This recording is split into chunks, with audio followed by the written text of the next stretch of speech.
I'd like to welcome everyone out tonight. We are some brave, hardy souls to brave the weather, and hopefully it'll be good when we leave.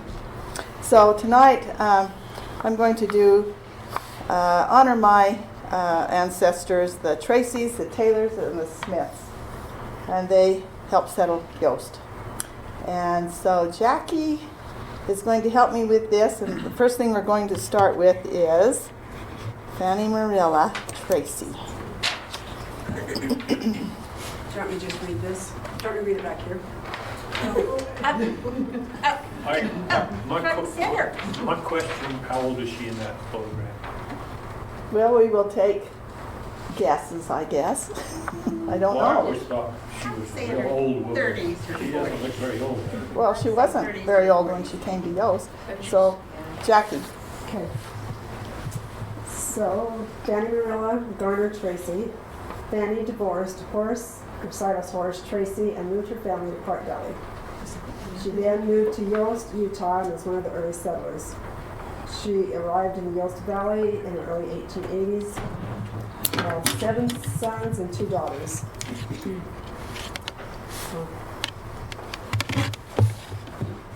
I gotta start over.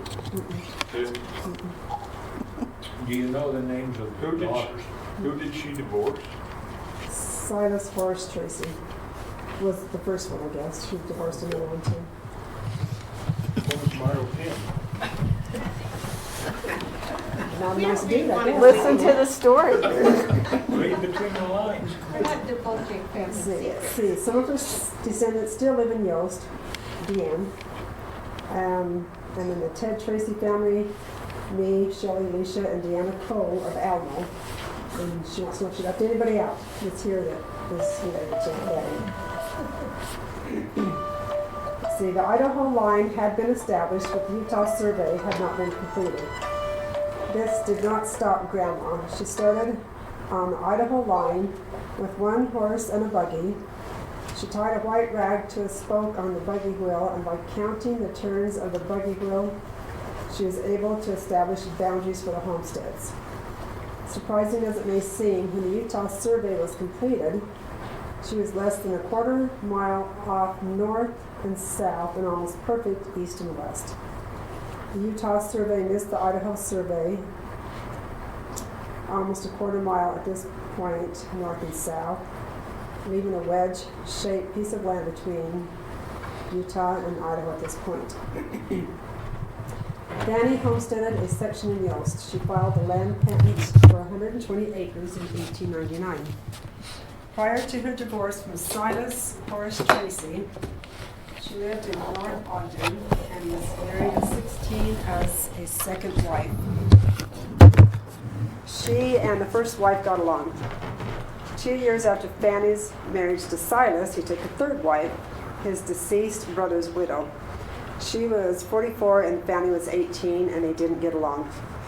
So I guess it's the next wife, not Silas, why she left. In 1869, the Great Highway Continental Railroad created a great heritage for Utah, but as luck would have it, the railroad was surveyed through the Tracy property, cutting out fine meadowland and orchard and later bringing tramps. Silas contracted with the railroad and took Fanny, her children, and a young orphan girl with him to lay railroad track from Ogden to Hot Springs. He stayed on and helped lay track to Corinne, Utah. The family lived in a railroad car pulled by a team of horses.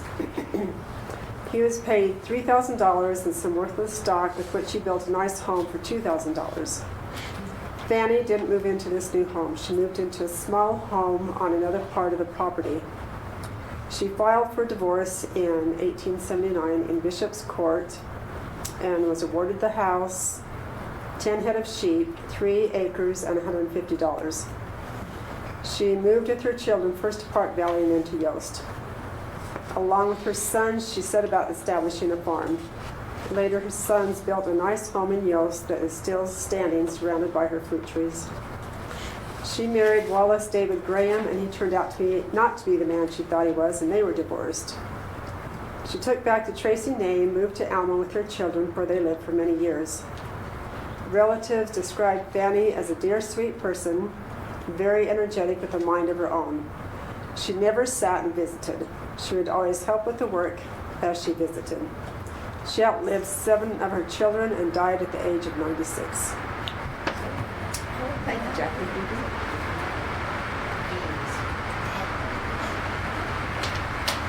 You guys have a lot to live up to. I know. This is a photo of her family. This is the house that's still standing in Yost. Which one is it? And it's down from my house. We call it where the apricot trees are. Eddie's. Eddie. Eddie's. Yeah, we call it Eddie's. Eddie Bolton's place. And so that's the home her sons built for her there. And Fanny's son, William E. Tracy, homesteaded the Circle Ranch in the City of Rocks. The house is still standing. I know most of you know which one that is. After living in Yost for a number of years, Fanny lived with her son Albert in Almo, making cheese and serving as a midwife.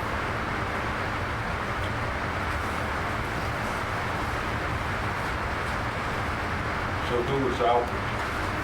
Albert's son? He was a son, and he was, I'm going to get to him just in a bit here. This is it, Albert. Albert Tracy was her son, and he purchased the store from the Eames family, and they ran it from 1901 to 1916. And then it changed hands down the road a ways, but it's had the Tracy name except for one family or one owner. I think it was Bateman or something like that. So, okay. My mother, Beatrice Smith, she was born and raised in in Yost. And so her family were the Smiths and the Tracys. So you try and figure this one out. Morris's mother, Eliza Moss, married Thomas Henry Smith of Lake Point, Utah, who she later divorced and married Emer Taylor of Yost. My great-grandmother, Rebecca Taylor Tracy, was a sister to Emer Taylor.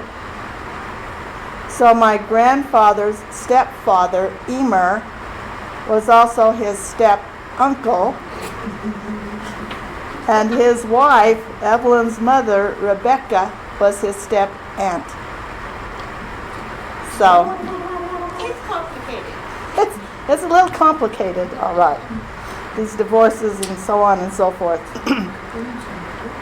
At any rate, these good folks, along with my great-grandmother, Fanny Marilla Tracy, moved with her children to settle Yost.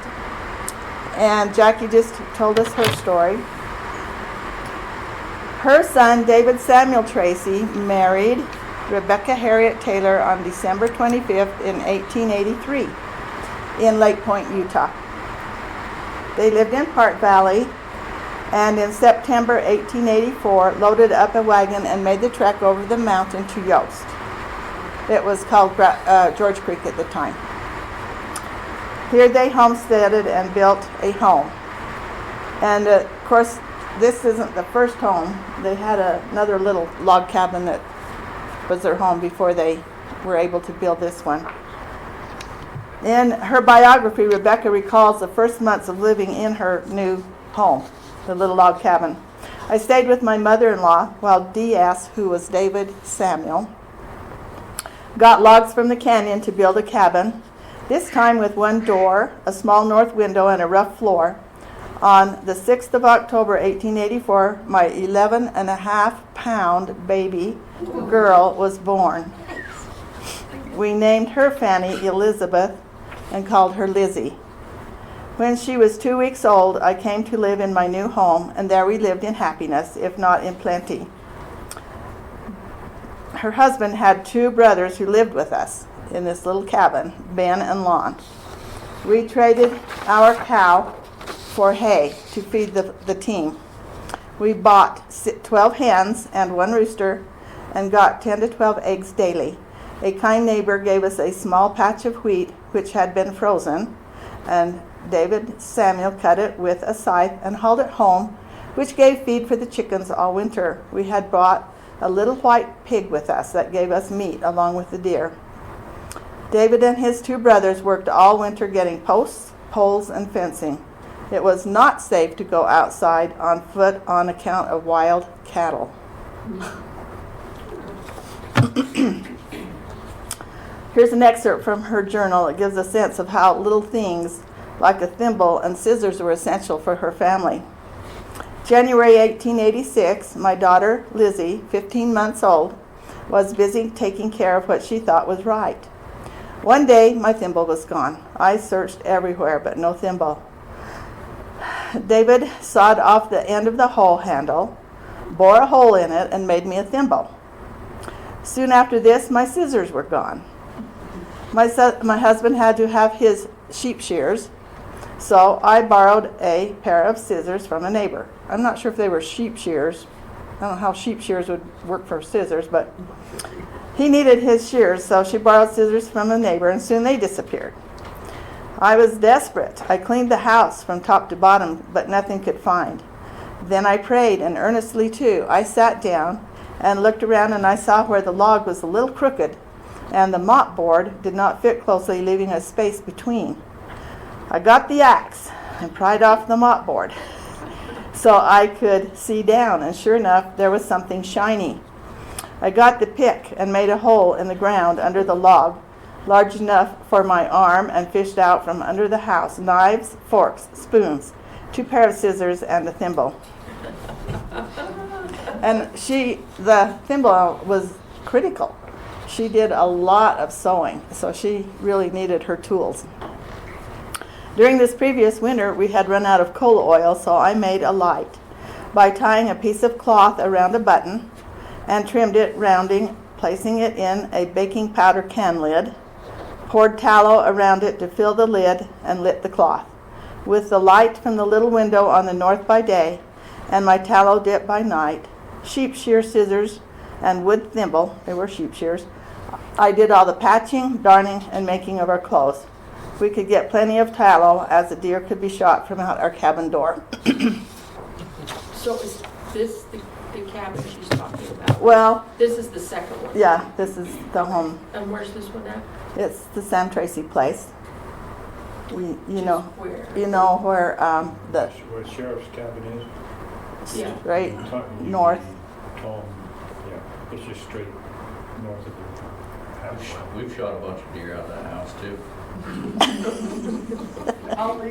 Do you remember where that is now? Yeah. Okay. They faced many hardships, as all the early settlers did. Rebecca writes, in May 1889, our 10 acres of alfalfa looked nice and green. We planted a small garden and were encouraged until about July, when herds of rabbits came and mowed down everything. They were so thick it would look like the whole hill was moving. They eventually built this home and a store, a mercantile next to it, that served the residents for several years. So this mercantile thing kind of ran in the Tracy blood. The Tracys also ran the post office as well as the farm. They were blessed with 13 children, some of whom died at an early age. And this is an old picture of them. She was very handy with the crochet hook. Do you? Grandpa Tracy died from the effects of diabetes in 1935. Grandma left Yost to live with her children and died in 1959. Let's see, so that's kind of here's the store that they built there by their house. And then we're going into my next grandparents, but this was Sam Tracy. He built this forest cabin up on 1 mile, the guard station. And it was kind of falling down quite a few years ago, and the Forest Service came back in, and I think this is what it looks like now.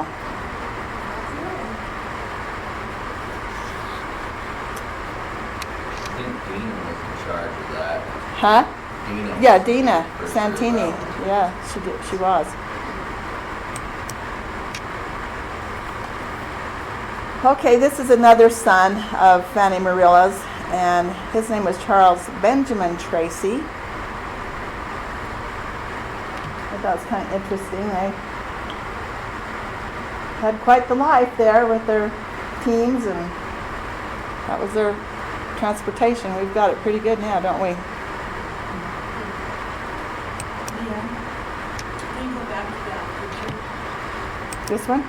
Yeah, what I'm finding is a lot of pictures that are like this, how staged it is.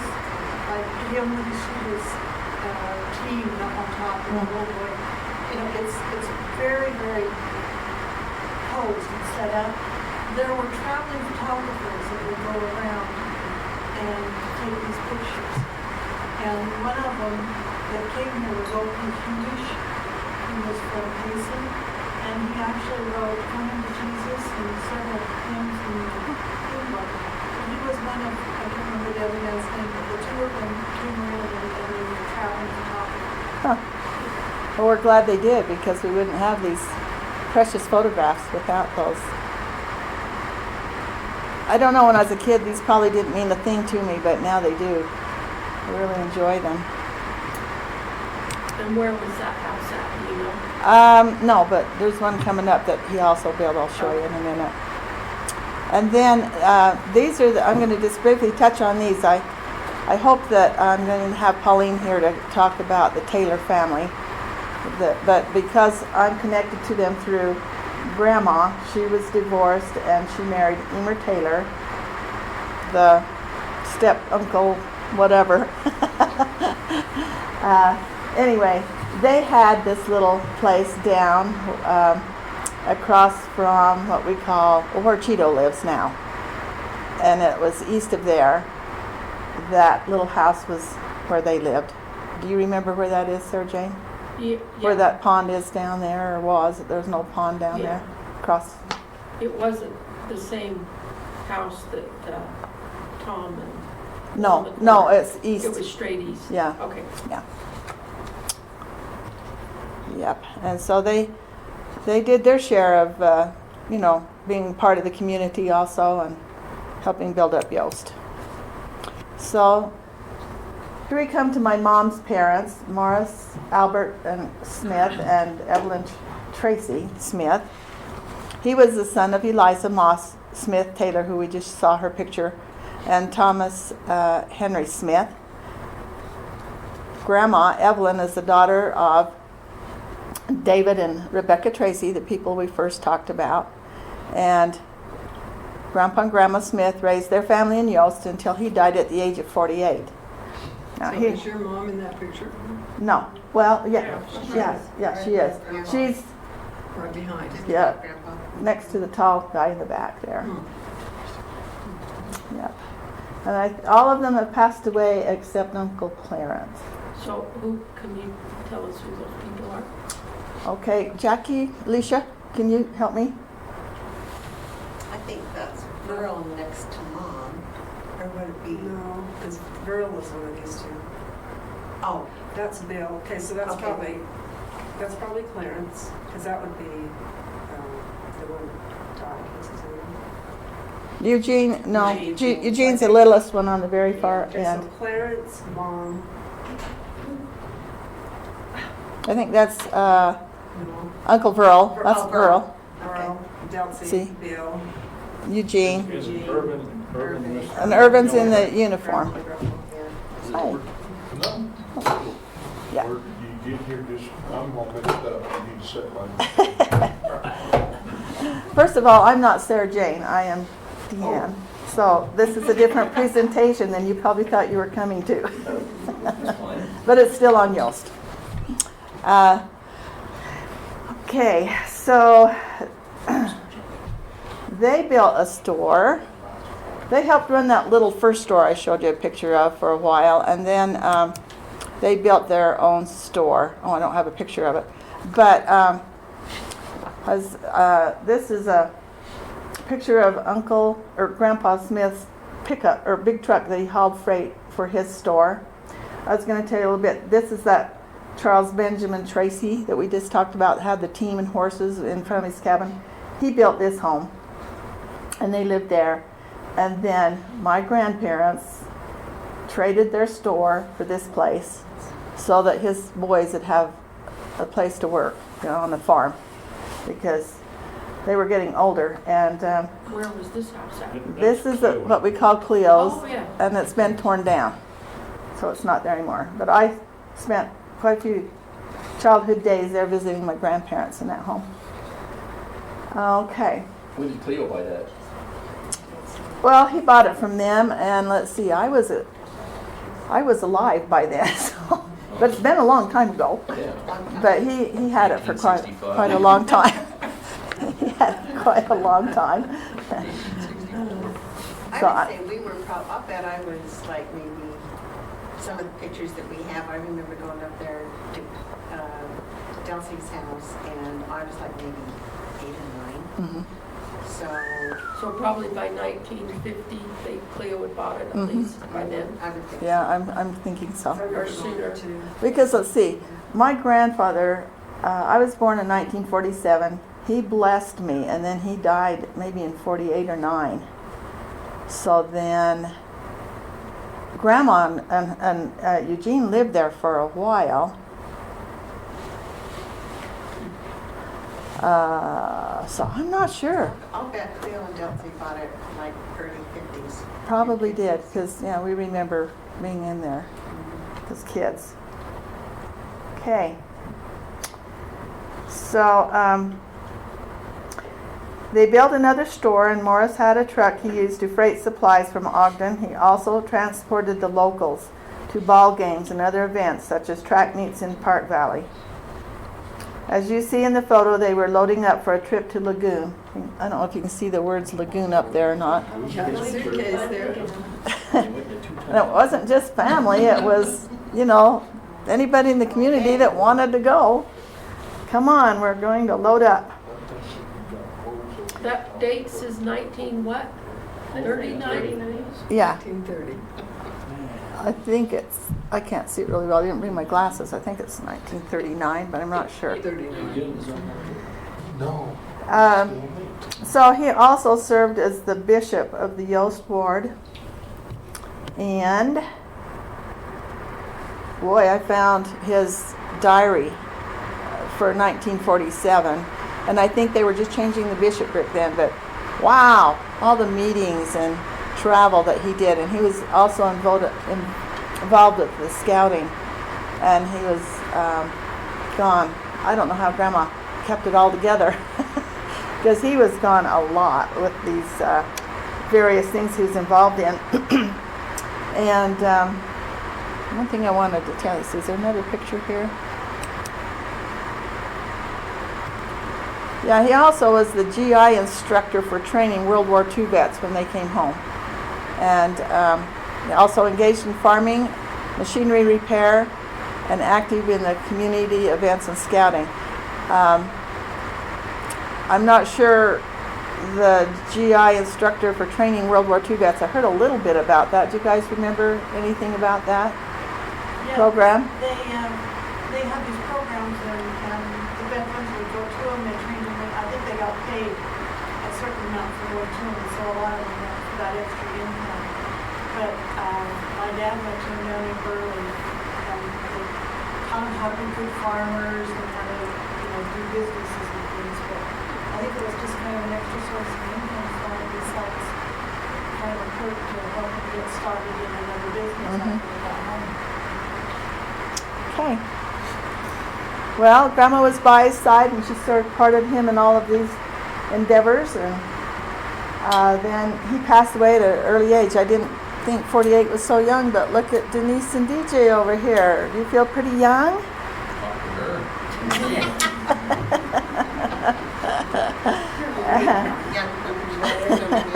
So did your grandma remarry? She did eventually, probably when she's maybe in her 60s or something like that.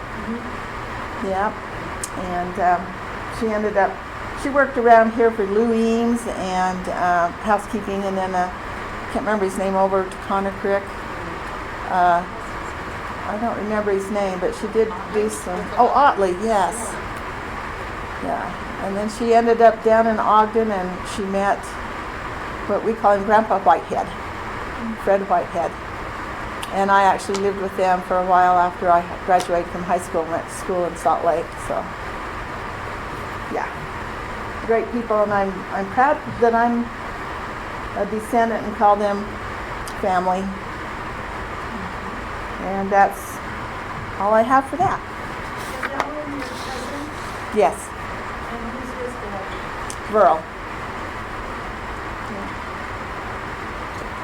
That's a little bit about Yost and some of the people there, and then down the road, Sarah Jane will give us more of a history on Yost and its establishment. So, okay. I remember Ben. You what? I say, I can remember Ben. Do you? Oh, yeah. And he was a bishop for a long time, wasn't he? I think he was. Yes.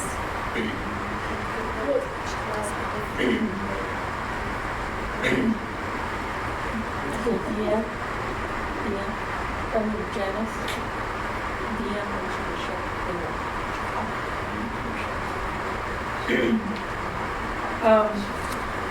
I have a history of Lagoon.